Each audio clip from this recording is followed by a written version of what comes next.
നമസ്കാരം. തിരുനാവായയിൽ കുംഭമേള നടക്കുന്നു. ഇതൊരു ഉത്തരേന്ത്യൻ കൾട്ടിൻ്റെ സന്നിവേശനമാണ്. അത് നടത്തുന്നത് RSSകാരായിരിക്കണം എന്നൊക്കെ ഉറപ്പിച്ചുകൊണ്ട് ഈ ഉള്ളവൻ വരെ അതിലെ ശരികേടുകൾ കാണാനാണ് ശ്രമിച്ചത്. പക്ഷേ ഇപ്പം കാര്യങ്ങളാകെ മാറിയിരിക്കുകയാണ്. ഇവിടുത്തെ ഹിന്ദു സമൂഹത്തിലെ തലതൊട്ടപ്പന്മാരെന്ന് പറയുന്ന ഇവിടുത്തെ സംഘപരിവാറിൻ്റെ ആളുകൾ, ശശികല ടീച്ചർ അടക്കമുള്ള ആളുകൾ, പിന്നെ എപ്പോഴും പറയേണ്ട കോഴിക്കോട്ടുള്ള ഒരു ചട്ടുകാരൻ സന്യാസിയുടെ കാര്യം പറയാറുണ്ട്, ഒരു കോങ്ങണ്ണൻ. അവനിലൂടെ മാത്രമേ ഹിന്ദുമതം മുന്നോട്ട് പോകാൻ പാടുള്ളൂ എന്ന് ധരിച്ചിരിക്കുന്നുണ്ട് അവനും അവൻ്റെ കുറേ ആൾക്കാരും. അവരാണ് കാസർഗോഡ് മുതൽ കന്യാകുമാരി വരെ തെരുവ് പട്ടികളെ പോലെ അലഞ്ഞത്, ആർക്കോ വേണ്ടി തിളയ്ക്കുന്ന സാമ്പാറുകളെ പോലെ. അവരൊന്നും അവിടേക്ക് തിരിഞ്ഞു നോക്കിയിട്ടില്ല. അപ്പോഴാണ് എനിക്കൊരു വീണ്ടും വിചാരം ഉണ്ടായത്, എന്താണ് കുംഭമേളയിൽ നടക്കുന്നത്, തിരുനാവയിൽ നടക്കുന്നത് എന്നുള്ളതിനെക്കുറിച്ച്. അവിടെ നടക്കുന്നതിൽ കുറേ ശരികളുണ്ടെന്ന് തോന്നാനുള്ള കാരണവും അതാണ്. തിരുനാവായ അവിടെ ഒരു അമ്പലമുണ്ട്. ഒരു ചെറിയ അമ്പലമാണ്. തിരുനാവായയുടെ പ്രശസ്തി തിരുനാവായ ക്ഷേത്രത്തിലൂടെയല്ല അവർ സമ്പാദിച്ചു വെച്ചത്. തിരുനാവായ എന്ന് പറഞ്ഞാൽ അവിടെ മാമാങ്കം നടന്ന സ്ഥലമാണത്. അതിനിപ്പോൾ ഒരു പുതിയ പേര് മഹാമാഘമകം എന്നൊക്കെയോ പറയേണ്ടത്. മാമാങ്കം എന്നുള്ള പേര് മതി, അതാ സുഖം. മാമാങ്കം പരകുറി കൊണ്ടാടി, എത്ര സുഖം. മഹാമകമകം എന്നൊക്കെ പറയാൻ ബുദ്ധിമുട്ടാണ്. മാമാങ്കം അത് നടന്ന സ്ഥലമാണ്. നിലപാട് തറയുണ്ട് അവിടെ, മരുന്നറയുണ്ട് അവിടെ, ഇന്നും അത് അവിടെയുണ്ട്. അവിടെയുള്ള ചാവേർ പടയാളികളെ കൊന്ന് ആനയെ കൊണ്ട് ചവിട്ടിച്ച് താഴ്ത്തിയ കിണറും അവിടെയുണ്ട്. മുമ്പിൽ നിള എവിടെയുമില്ലാത്ത വലുപ്പത്തിൽ പരന്നൊഴുകുന്നുണ്ട്. അതിൻ്റെ നടുവിലൊരു ഗ്രാമം പോലെ, വെള്ളം താഴുമ്പോൾ ഒരു ഗ്രാമം പോലെ അവിടെ ഒരു തിട്ട് ഉയർന്ന് നിൽക്കുകയും ചെയ്യും. അവിടെ ആളുകൾ പോവും, പശുക്കളൊക്കെ കൂടെ കടന്നു പോയി അവിടെ പുല്ല് തിന്നാൻ പോവും, ആളുകളും പോകും പുല്ലരിയാനൊക്കെ ആയിട്ട്. കാണാൻ വളരെ മനോഹരമായിട്ടുള്ള സ്ഥലമാണ്. വെള്ളം താഴ്ന്നു പോകുന്ന സമയത്ത് അടിയിൽ മണൽപ്പരപ്പായതുകൊണ്ട് അവിടെ കുളിക്കാനും പിടിക്കാനും നല്ല വെള്ളമുള്ളപ്പോൾ ചിലപ്പോൾ പറ്റിയെന്ന് പറ്റില്ല. പക്ഷെ തൊട്ടപ്പുറത്തുള്ള ഒരു ഷീപ്പ് അതവിടെ തടഞ്ഞു നിർത്തുന്നതുകൊണ്ട് മിക്ക സമയത്ത് അവിടെ വെള്ളം ഉണ്ടാകുന്നത് വേറെ കാര്യം. ആ തിരുനാവായയിലാണ് കുംഭമേള ഇപ്പം നടക്കുന്നത്. ഈ കുംഭമേളയെ ഇവിടുത്തെ ഒരു മിക്ക സ്ഥാപനങ്ങളും കാണാത്ത മട്ടാണ്. കാണുന്നുണ്ട്. ഇഷ്ടപ്പെട്ട പെൺകുട്ടി പോകുമ്പോൾ ഞാൻ ആ പെൺകുട്ടിയെ നോക്കിയത് കാണാൻ പാടില്ല. അപ്പോൾ അവൻ ഇങ്ങനെയാണ് നോക്കുക, എങ്ങനെയാണ് നോക്കുക. അവളെന്നെ ശ്രദ്ധിക്കണ്ടോ എന്നറിയാൻ. ഞാൻ അവളെ ശ്രദ്ധിക്കുന്നില്ല എന്ന് കാണിക്കാൻ വേണ്ടി തല ഇങ്ങനെ പിടിക്കും, എന്നിട്ട് ഇങ്ങനെ നോക്കുകയും ചെയ്യും. ഇതുപോലെ ഇവിടുത്തെ രാഷ്ട്രീയ പാർട്ടികൾ, പല സംസ്ഥാപനങ്ങളും എന്തു വന്നാലും ചാടിക്കേറി പ്രതികരിക്കുന്ന ആളുകൾ, അവരതിനെ കണ്ടില്ല കേട്ടില്ല എന്നൊരു ഭാവത്തിലാണ്, പുച്ഛത്തോടു കൂടിയിട്ടാണ് നോക്കിക്കണ്ടത്. കാരണം ഹൈന്ദവരുടെ എല്ലാ വിധത്തിലുള്ള ഭാഗധേയങ്ങളും തന്നിലൂടെ, അവരുടെ നേട്ടങ്ങൾ അല്ലെങ്കിൽ അവരുടെ കോട്ടങ്ങൾ എന്താണെങ്കിലും അത് തന്നിലൂടെ മാത്രമേ മുന്നോട്ട് പോകാൻ പാടുള്ളൂ എന്ന് പറയുന്ന കുറേ ബ്രാൻഡഡ് സന്യാസിമാരുണ്ട്. അതിന് പ്രധാനമായിട്ട് ഒരുത്തൻ കുളത്തൂരുള്ളവരാണ്. അവരാണ് കഴിഞ്ഞ ഒരു 3-4 മാസം മുമ്പ് കേരള ഭൂമിയെ മൊത്തം പാപപങ്കിലമായിട്ടുള്ള, പിണറായി വിജയൻ ഭരിക്കുന്ന ആളുണ്ട്, പാപപങ്കിലമായിട്ടുള്ള കേരള ഭൂമിയെ പരിശുദ്ധമാക്കാൻ വേണ്ടി അവരുടെ തൃപ്പാദങ്ങൾ പതിയാൻ വേണ്ടിയിട്ട് അവിടെ നിന്ന് ഇവിടെ വന്നത്. ഒരാളും ശ്രദ്ധിച്ചില്ല, ഒരു പട്ടിയും ശ്രദ്ധിച്ചില്ല.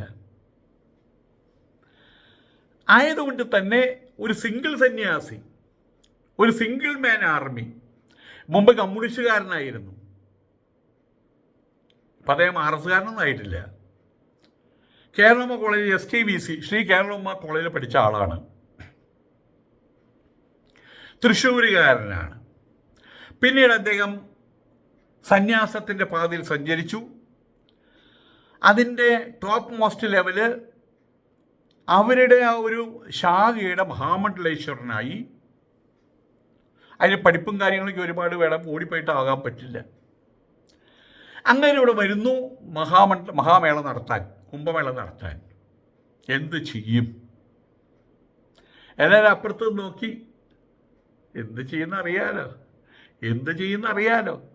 നമ്മൾ ഇത്രയും സന്യാസിമാർ സാധിക്കാത്തൊരു കാര്യം ഈവൻ ഒറ്റയ്ക്ക് എന്തോന്ന് കാണിക്കാൻ എന്ന രീതിയിൽ ആണ് രാഷ്ട്രീയ പാർട്ടികളും എല്ലാവരും ഇതിനെ പുച്ഛത്തോടു കൂടിയാണ് നോക്കിക്കണ്ടത്. എന്തിനേറെ സന്യാസിമാർ വരെ. അതിലാകെ കൂടി മാതാമൃതാനന്ദമയ മഠത്തിലെ അവിടെയുള്ള ഒരു സന്യാസിനിയാണ് അതിൻ്റെ തുടക്കം മുതൽ അവസാനം വരെ അതിൻ്റെ ഒപ്പം നിൽക്കുന്നത്. അവസാനമായിട്ടില്ല, തുടക്കം മുതൽ ഇതുവരെയുള്ള കാര്യത്തിൽ മുൻപന്തിയിൽ നിൽക്കുന്ന അവരാണ്. ഇത്തരം കാര്യങ്ങൾ നടത്തുമ്പോൾ ഒരുപാട് ധനം വേണം, അതിന് ഒരുപാട് കാലത്തെ പരിശ്രമം വേണം, അല്ലെങ്കിൽ ഒരു സർക്കാരൊപ്പം വേണം, അല്ലെങ്കിൽ അതിന് പ്രസ്ഥാനമൊക്കെ ഒപ്പം വേണം. അതല്ലെങ്കിൽ ഒരു 2 കൊല്ലം മുമ്പ് പ്രഖ്യാപിച്ച് പിരിവ് ആരംഭിക്കണം. ഒന്നുമില്ലാതെ ഒരു സുപ്രഭാതത്തിൽ വന്ന് ഇത്രയും പോകുന്നൊരു സ്വാമി ഒന്ന് പ്രഖ്യാപിക്കുകയാണ് ഞാനിവിടെ മാമാങ്കം നടത്താൻ പോവുകയാണെന്ന്, കുംഭമേള നടത്താൻ പോവുകയാണെന്ന്. ആയതുകൊണ്ട് തന്നെ മറ്റുള്ള കുറേ സന്യാസിമാർ ഞങ്ങളിലൂടെ മാത്രമാണ് അതെന്തായാലും പറയുക, ഉപദേശക മണ്ഡന്മാർ, ധർമ്മോപദേശക മണ്ഡന്മാർ, അങ്ങനെ ഒരു ഇതുണ്ട്, ഉപദേശക മണ്ഡലോ അങ്ങനെ ഒന്നുണ്ട്. അവരാണ് ഇവിടെ സാമ്യമാർക്ക് സർട്ടിഫിക്കറ്റ് കൊടുക്കുന്നത്. ഞാനൊക്കെ ആ കാര്യത്തിൽ നിർഭാഗ്യവാനാണ്. ആ കോഴിക്കോടൻ ചട്ടുകാരൻ കോങ്കണ്ണൻ അവൻ നീട്ടി വലിച്ച് ഒപ്പിട്ടിട്ട് ഈ ആളൊരു സന്യാസിയാണെന്നും പറഞ്ഞിട്ട് ഒരു കാർഡ് കുറേ ആൾക്കാർക്ക് കൊടുത്തിട്ടുണ്ട്. എനിക്ക് തന്നിട്ടില്ല. അതിൻ്റെ യോഗ്യത എനിക്കില്ല. അതാണ് എൻ്റെ യോഗ്യത എന്ന് ഞാൻ വിശ്വസിക്കുന്നു. അത് വേറെ കാര്യം. അവനെപ്പോലൊരാളെ എന്നെ അംഗീകരിച്ചു കഴിഞ്ഞാൽ അതെനിക്ക് അയോഗ്യതയാണ്. ഏതായാലും പറഞ്ഞു വരുന്നത് ആ ഒരു കൂട്ടം ആളുകളൊന്നും അടക്കം എല്ലാവരും ഒരു ഭാഗത്ത് നോക്കിക്കാണുകയാണ് ചെയ്തത്. ഇവരെന്തോന്ന് ചെയ്യാൻ? അവിടെ ഈ ഗവൺമെൻറ് ഒരു പ്രഖ്യാപനം വന്നു. അവിടെയുള്ള സെക്യൂരിറ്റി കാര്യങ്ങൾ അതിനെക്കുറിച്ച് അവർ ചർച്ച നടത്തണമെന്ന് പറഞ്ഞപ്പോൾ എല്ലാവരും കൂടി പറഞ്ഞു കഴിഞ്ഞു, ഇനി അവിടെ മാമാങ്കം നടക്കില്ല, കുംഭമേളയും നടക്കില്ല. നമ്മുടെ ഗവൺമെൻറ്റിനെതിരാണ്. ഗവൺമെൻറ്റൊന്നും എതിരായിട്ടില്ല. ഗവൺമെൻറ് പറഞ്ഞു സുരക്ഷിതത്വ കാര്യങ്ങളിൽ നിങ്ങൾ ശ്രദ്ധ ചെലുത്തണം, അതല്ലെങ്കിൽ നിങ്ങൾക്ക് അപകടമായിട്ട് വരുമെന്ന് പറഞ്ഞു. അവരത് ശ്രദ്ധ ചെലുത്തി. ഇതേപോലെ കാര്യങ്ങളൊക്കെ അവിടെ നടക്കുന്നു. മാത്രമല്ല അവിടെ കുറ്റിപ്പുറം മുതൽക്ക് ഒരു സൈഡിൽ കാറുകളുടെ നിരയാണ്, ആയിരക്കണക്കിന് കാറുകൾ. അവിടെയുള്ള മുസ്ലിങ്ങളും ക്രിസ്ത്യാനികളും പോലും അവരുടെ തിരുമുറ്റം തുറന്നിട്ടിരിക്കുകയാണ്. ഒരു കാറെങ്കിലും ഒരു കാറിടാനുള്ള സ്ഥലം അവർ കൊടുക്കുന്നുണ്ട്. മാത്രമല്ല വഴിയോര കച്ചവടങ്ങളും ആരംഭിച്ചു. സോഡ സർബത്ത്, അത് വേനൽക്കാലത്ത്, ഇപ്പോൾ പിന്നെ ചൂടുകാലമാണ്, ഞാൻ തമിഴ്നാട്ടിൽ, ഇവിടെ തണുപ്പാണ്. അവിടെ സോഡ സർബത്തും എന്നിത്യാദി കാര്യങ്ങൾ മുതൽക്ക് കുപ്പിവള, ചാന്ത്, പൊട്ട എല്ലാമായിട്ട് അവിടെ ഇളനീരിപ്പിച്ച് എല്ലാം അവിടെ ആരംഭിച്ചിട്ടുണ്ട്. ആർക്കും ഒരു കംപ്ലൈൻറ്റ് ഇതുവരെ ഉണ്ടായിട്ടില്ല. മാത്രമല്ല എൻ്റെ സുഹൃത്തുക്കൾ അവിടെയുണ്ട്, അവരോട് വിളിച്ചു ചോദിച്ചാൽ, മുസ്ലിം സുഹൃത്തുക്കളുണ്ട്, അവരോട് വിളിച്ചു ചോദിച്ചു പറഞ്ഞ സ്വാമിയെ ഇതെല്ലാ വർഷവും നടത്തി കഴിഞ്ഞാൽ ഇവിടെ കുറേ ആൾക്കാർക്ക് അതൊരു ഉപജീവനത്തിൻ്റെ കാര്യമായിട്ട് മാറുമെന്ന്. കേരളം കാണാത്ത രീതിയിലുള്ള ആരതി, അത് ഗംഗ ആരതിയുടെ ഒരു പതിപ്പാണ്. അവിടെ നിന്നാണ് ആൾക്കാർ വന്നിട്ടുള്ളത്. ഗംഗ ആരതി ഫേമസ് ആണ് ലോകമെമ്പാടും. അത് ഹരിദ്വാറിലാണ് നടക്കുക, ഹർ പൗഡി എന്ന സ്ഥലത്താണ് നടക്കുക. ഞാൻ അവിടെയാണ് താമസിച്ച ദിവസം. വർഷങ്ങളോളം ദിവസവും വൈകുന്നേരം പോവും, അവിടെ അത് കാണും, തിരിച്ചു വരും. അതൊരു കാഴ്ചയാണ്, ഒന്നാം തരം കാഴ്ച. അതാണ് ഇപ്പോൾ ഇവിടെ നടക്കുന്നത്. അതൊരു പുതിയ അനുഭവം കൂടിയാണ്. അതോടുകൂടി ഒരാൾ മറ്റാളോട് പറഞ്ഞു, അയാൾ ഇയാളോട് പറഞ്ഞു, ഇയാൾ അയാളോട് പറഞ്ഞു. ഒരു നോട്ടീസോ അല്ലെങ്കിൽ ഭയാനകമായിട്ടുള്ള കട്ടൗട്ടുകളോ ഒന്നുമില്ലാതെ തന്നെ ഇപ്പോൾ അവിടെ ലക്ഷോപലക്ഷം ആളുകളാണ് ഇപ്പോൾ അവിടെ. നമ്മൾ കാണുന്നുണ്ടല്ലോ, നുണയല്ലല്ലോ.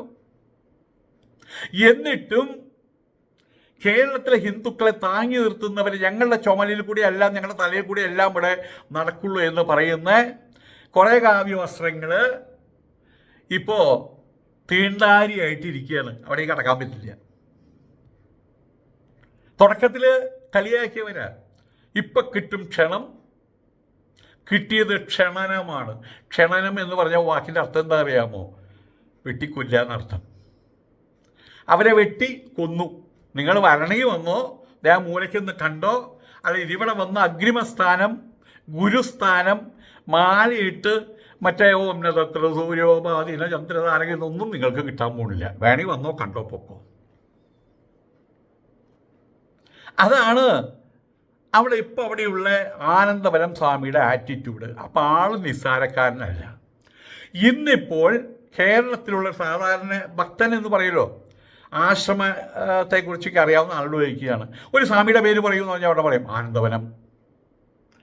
മറ്റെല്ലാ സ്വാമിമാരും അസ്തുക്കളായി മാറി എന്നുള്ളതാണ് സത്യം. മാത്രമല്ല, മാരമൺ സമ്മേളനം നടത്തുന്ന സമയത്ത് മറ്റേ സമ്മേളനം കേട്ടോ, മാരണമൺ, അതെ, മാരണമൺ സമ്മേളനം നടക്കുമ്പോൾ അവിടെ കുത്തിക്കേറും മന്ത്രിമാരെ, LDF ആണെങ്കിലും UDF ആണെങ്കിലും. ഇവിടെ 20 MP രാജ്യസഭാ മെമ്പർമാർ 9 140 MLA പിന്നെ പഞ്ചായത്ത്, ത്രിതല പഞ്ചായത്ത് എല്ലാവരും ഉണ്ട്. അവരാരും തിരിഞ്ഞു നോക്കിയിട്ടില്ല. പലരും പോയിട്ടുണ്ടാവും അവിടെ. പക്ഷെ ഒരു പ്രഖ്യാപനം ഗംഭീരം എന്ന് പറയാൻ അവരെ വായ തുറന്നിട്ടില്ല, പേടിച്ചിട്ട്. അത് മാത്രമല്ല, ജാതി സംഘടനകളുണ്ട്. വെള്ളാപ്പള്ളി നടേശൻ്റെ NSS ഉണ്ട്, SNDP ഉണ്ട്, സുകുമാരൻ നായരുടെ NSS ഉണ്ട്. ഇവരാരും ഔദ്യോഗികമായിട്ട് ഇതിന് ആനുകൂല്യം പ്രഖ്യാപിച്ചിട്ടില്ല. നന്നായി. കാരണം ആനന്ദവന സ്വാമിക്ക് പറയാലോ, ഒറ്റയ്ക്ക് നടത്തിയെന്ന് തന്നെ പറയാലോ. ഞാനും പരമശിവനും കൂടി നടത്തിയെന്ന് പറയും. അതാണ് അദ്ദേഹം ചെയ്യുക. ഉത്തരേന്ത്യയിൽ നിന്നും ആൾക്കാർ വരുന്നുണ്ട്, ഒരുപാട് വരുന്നുണ്ട്. ഉത്തരേന്ത്യയിൽ നിന്ന് ആൾക്കാർ വരുന്നുണ്ട്. ഏതായാലും മതേതരവാദികളായിട്ടുള്ള സന്യാസിമാരടക്കം, സന്യാസിമാരടക്കം, കാരണമൊക്കെ രാഷ്ട്രീയ സന്യാസിമാരാണല്ലോ, രാഷ്ട്രീയം കൈയാളുന്ന സന്യാസിമാരാണല്ലോ. ഇപ്പോഴത്തെ സന്യാസിക്ക് സന്യാസി എന്നൊരു പട്ടം കിട്ടണമെങ്കിൽ, സ്വാമി എന്ന് വിളിക്കണമെങ്കിൽ RSSകാരനാവണം. അല്ലെങ്കിൽ സ്വാമിയെ അവർ വിളിക്കുക വേറെ പേരിട്ടാ വിളിക്കുക, അഥവാ എന്നെ വിളിക്കുന്ന പേരിട്ടാ വിളിക്കുക. കാര്യം കഴിഞ്ഞില്ലേ?